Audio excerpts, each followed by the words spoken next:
Sun travels வடமாகாணத்தில் சட்டபூர்வமான அனுமதியுடன் இயங்குகின்ற visa consultants and ticket agent. உங்கள் பெறுமதியான கடவுச்சீட்டுகள், ஆவணங்கள் போன்றவற்றுக்கு பாதுகாப்பான அனுமதி பெற்ற நிறுவனம் சன் டிராவல்ஸ்.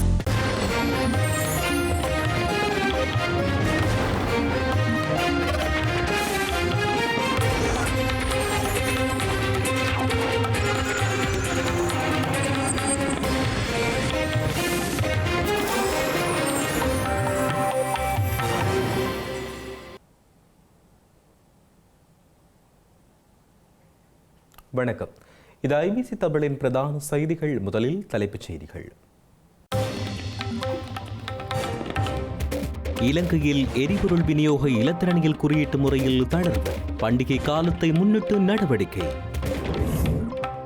ஆளும் தரப்பு மக்கள் ஆணைக்கு மதிப்பளிக்க வேண்டும். சட்டவிரோத செயலுக்கு துணை போவதாகவும் குற்றச்சாட்டு.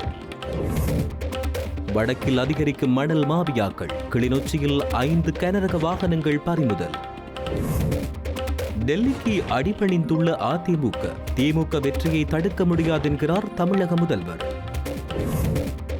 அமெரிக்க ஈரானிய பேச்சுக்கள் ஆரம்பம். ஆக்கப்பூர்வமாக ஈடுபடுவார்கள் என பாகிஸ்தான் நம்பிக்கை. இனி தொடர்வது விரிவான செய்திகள். பண்டிகை காலத்தினை முன்னிட்டு இன்று முதல் 18ஆம் தேதி வரை வாகனங்களுக்கான எரிபொருள் விநியோகத்தில் QR எனப்படும் இலத்திரனியல் குறியீட்டு முறை கணக்கில் எடுத்துக் கொள்ளப்படாது என்று இலங்கை பெட்ரோலிய கூட்டுத்தாபனம் தெரிவித்துள்ளது. இந்த தற்காலிக தளர்வு பெட்ரோல் வாகனங்களுக்கு மட்டுமே பொருந்தும் என்றும், இந்த காலப்பகுதியில் வாகன ஓட்டிகள் எரிபொருள் நிரப்பு நிலையங்களில் நேரடியாக எரிபொருள் பெற முடியும் என்றும் தெரிவிக்கப்பட்டுள்ளது. எரிபொருள் கிடப்பில் ஏற்பட்டுள்ள முன்னேற்றம் மற்றும் எரிபொருள் நிலையங்களில் வரிசைகள் குறைவடைந்துள்ளதன் காரணமாக இந்த முடிவு எடுக்கப்பட்டுள்ளதாக இலங்கை பெட்ரோலிய கூட்டுத்தாபனம் தெரிவித்துள்ளது. புதுவருட கால பகுதியில் மக்களுக்கு பாதுகாப்பான மற்றும் அமைதியான சூழலை உருவாக்கும் நோக்கில் விசேட பாதுகாப்பு வேலை திட்டம் ஒன்று நடைமுறைப்படுத்தப்பட்டுள்ளதாக ஸ்ரீலங்கா பாதுகாப்பு அமைச்சு அறிவித்துள்ளது. பாதுகாப்பு அமைச்சின் செயலாளர் ஏர் வைஸ் மார்ஷல் சம்பத் துயகொண்டாவின் ஆலோசனையின் பெயரில் இந்த நடவடிக்கை எடுக்கப்பட்டுள்ளது. ஸ்ரீலங்கா முப்படையினர், காவல்துறையினர் மற்றும் புலனாய்வு பிரிவு அதிகாரிகளின் ஒத்துழைப்புடன் இந்த விசேட பாதுகாப்பு பொறிமுறை செயல்படுத்தப்பட உள்ளது.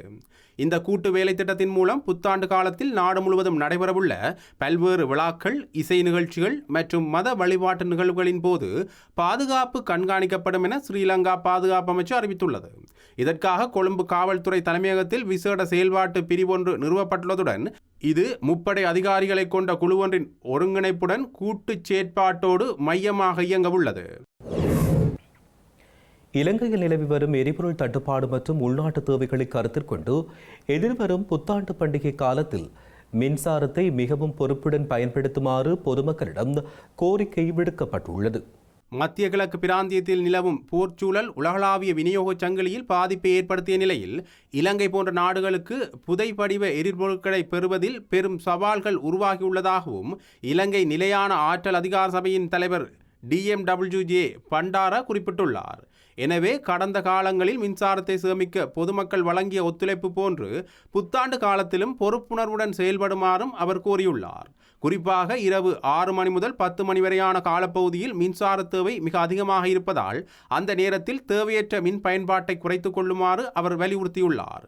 விடுமுறை நாள்களில் தொழிற்சாலைகள் மூடப்பட்டிருப்பதாலும் சூரிய சக்தி மூலம் பகல் வேளையில் அதிக மின்சாரம் கிடைப்பதாலும் சமையல், துணி துவைத்தல் போன்ற பணிகளை பகல் நேரத்தில் முடித்துக் கொள்ளுமாறு இலங்கை நிலையான ஆற்றல் அதிகார சபையின் தலைவர் வலியுறுத்தியுள்ளார். மக்கள் ஆணையை மதிப்பதாக இருந்தால் வலுசக்தி அமைச்சர் குமார ஜெயக்கொடி உடனடியாக தனது பதவி விலக வேண்டும் என ஐக்கிய மக்கள் சக்தியின் களுத்துறை மாவட்ட நாடாளுமன்ற உறுப்பினர் அஜித் பி பெரேரா தெரிவித்தார். ஸ்ரீலங்கா வலுசக்தி அமைச்சருக்கு எதிராக நாடாளுமன்றில் சமர்ப்பிக்கப்பட்ட நம்பிக்கையில்லா பிரேரணை மீதான விவாதத்தை ஆரம்பித்து வைத்து உரையாற்றும் போதே அவர் இதனை குறிப்பிட்டார். நாட்டின் மக்கள் ஆணைக்கு மதிப்பளிப்பதாக இருந்தால் அரசில் உள்ள 159 உறுப்பினர்களும் இந்த ஊழல் மோசடிக்கு ஆதரவாக முன்னிற்க முடியாது என ஐக்கிய மக்கள் சக்தியின் களுத்துறை மாவட்ட நாடாளுமன்ற உறுப்பினர் அஜித் பி பெரேரா தெரிவித்தார். இந்த விடயத்தில் விலை விலைமனு கோரப்பட்ட விதம் தவறானது என்பது கணக்காய்வாளர் அறிக்கையில் தெளிவாக சுட்டிக்காட்டப்பட்டுள்ளதாக அவர் குறிப்பிட்டுள்ளார். தெரிவு செய்யப்பட்ட விலைமனு மற்றும் அது சார்ந்த நடைமுறைகள் அனைத்தும் முறையற்றவை என்றும் இது குறித்து நாம் ஆரம்பத்தில் நாடாளுமன்றத்தில் கேள்வி எழுப்பிய போதும் சமூகத்தில் பேசப்பட்ட போதும் அமைச்சரோ அல்லது அரசாங்கமோ அதை செவிமடுக்கவில்லை என்று அவர் குறிப்பிட்டார். தாங்கள் செய்த செயல் சரியானது என்று அவர்கள் தொடர்ச்சியாக வாதிட்டு வந்தனர் எனவும், ஆனால் இன்று வெளிவரும் அனைத்து உத்தியபூர்வ அறிக்கைகளும் இந்த மோசடி நடைபெற்றுள்ளதை உறுதிப்படுத்துவதாகவும் சுட்டிக்காட்டினார். எனவே அமைச்சருக்கான அரசு முன்னின்று வாதிடக்கூடாது என்றும் அஜித் பி பெரேரா தெரிவித்துள்ளார். ஐக்கிய மக்கள் சக்தியின் நாடாளுமன்ற உறுப்பினர் கபீர் காசிம் 2026ஆம் ஆண்டிற்கான கட்சியின் தவிசாளராக நியமிக்கப்பட்டுள்ளார்.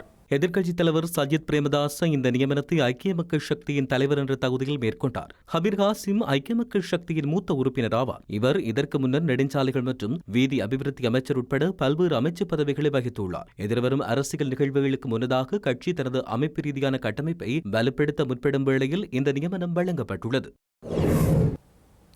கிளிநொச்சியில் அனுமதி பத்திரமின்றி மணல் அகழ்வில் ஈடுபட்ட 5 கனரக வாகனங்கள் கைப்பற்றப்பட்டுள்ளன.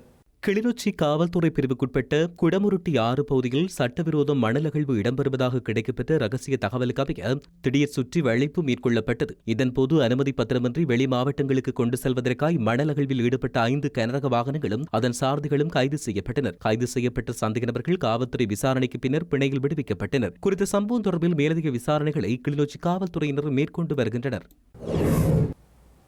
யாழ்ப்பாணம் வட்டுக்கோட்டை காவல் நிலையத்தில் வைத்து சித்திரவதைக்கு உட்படுத்தப்பட்ட நிலையில் உயிரிழந்து அலைக்கு சென்ற இளைஞனின் வழக்குடன் தொடர்புடைய காவல்துறையினருக்கு மீள பணி நியமனமும் பதவி உயர்வும் வழங்கப்பட்டுள்ளமைக்கு தமிழ் தேசிய மக்கள் முன்னணியின் ஊடக பேச்சாளரும் சட்டத்தரணியுமான கனகரட்னம் சுகாஸ் கண்டனம் வெளியிட்டுள்ளார்.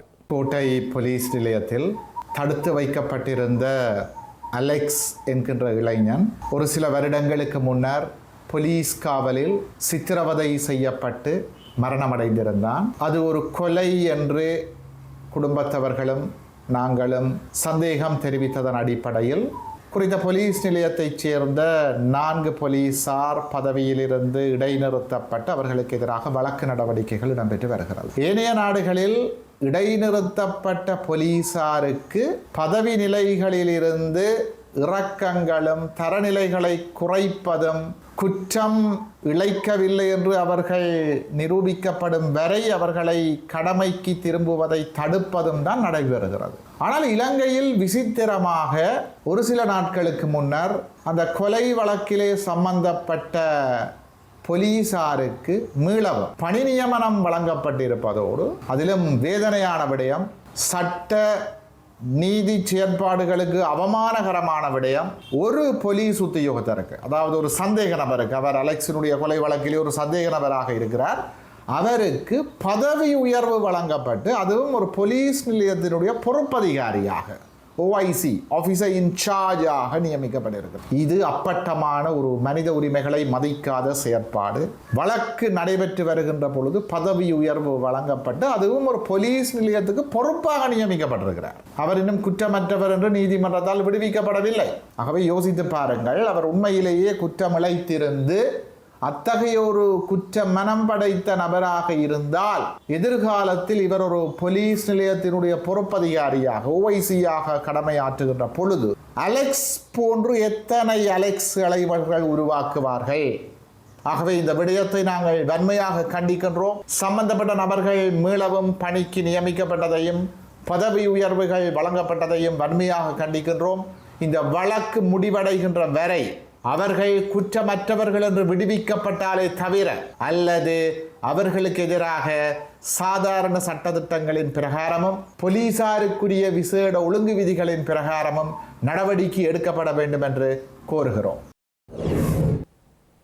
தமிழக முன்னாள் முதலமைச்சர் எடப்பாடி பழனிசாமி தோல்வியின் உச்சத்தில் போய்விட்டார் என தமிழக முதல்வர் மு.க. ஸ்டாலின் தெரிவித்தார்.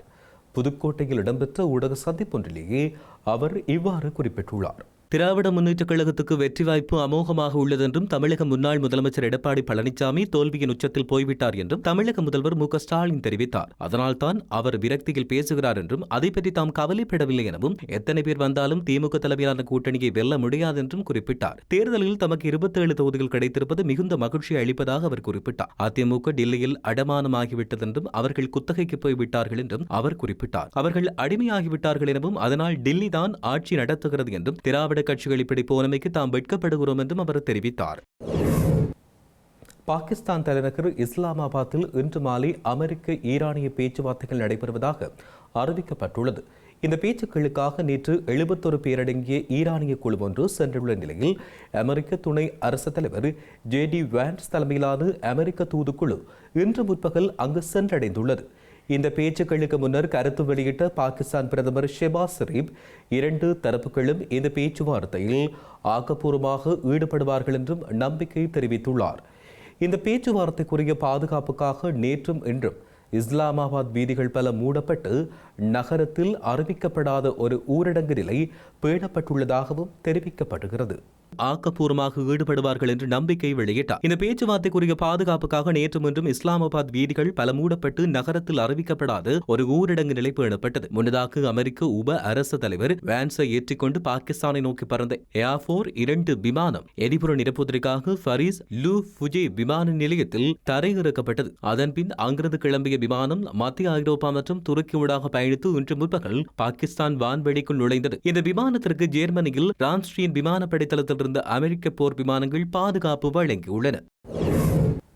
செய்திகளின் நிறைவாக மீண்டும் தலைப்புச் செய்திகள். இலங்கையில் எரிபொருள் விநியோக இலத்திரனியல் குறியீட்டு முறையில் தளர்வு. பண்டிகை காலத்தை முன்னிட்டு நடவடிக்கை. ஆளும் தரப்பு மக்கள் ஆணைக்கு மதிப்பளிக்க வேண்டும். சட்டவிரோத செயலுக்கு துணை போவதாகவும் குற்றச்சாட்டு. வடக்கில் அதிகரிக்கும் மணல் மாபியாக்கள். கிளிநொச்சியில் 5 கனரக வாகனங்கள் பறிமுதல். டெல்லிக்கு அடிபணிந்துள்ள அதிமுக. திமுக வெற்றியை தடுக்க முடியாது என்கிறார் தமிழக முதல்வர். அமெரிக்க ஈரானிய பேச்சுக்கள் ஆரம்பம். ஆக்கப்பூர்வமாக ஈடுபடுவார்கள் என பாகிஸ்தான் நம்பிக்கை. இத்துடன் IBC தமிழின் பிரதான செய்திகள் நிறைவடைகின்றன. உடனுக்குடன் செய்திகளை அறிந்து கொள்ள IBCTamil.com என்ற எமது இணையதளத்தை பார்வையிடுங்கள். வணக்கம்.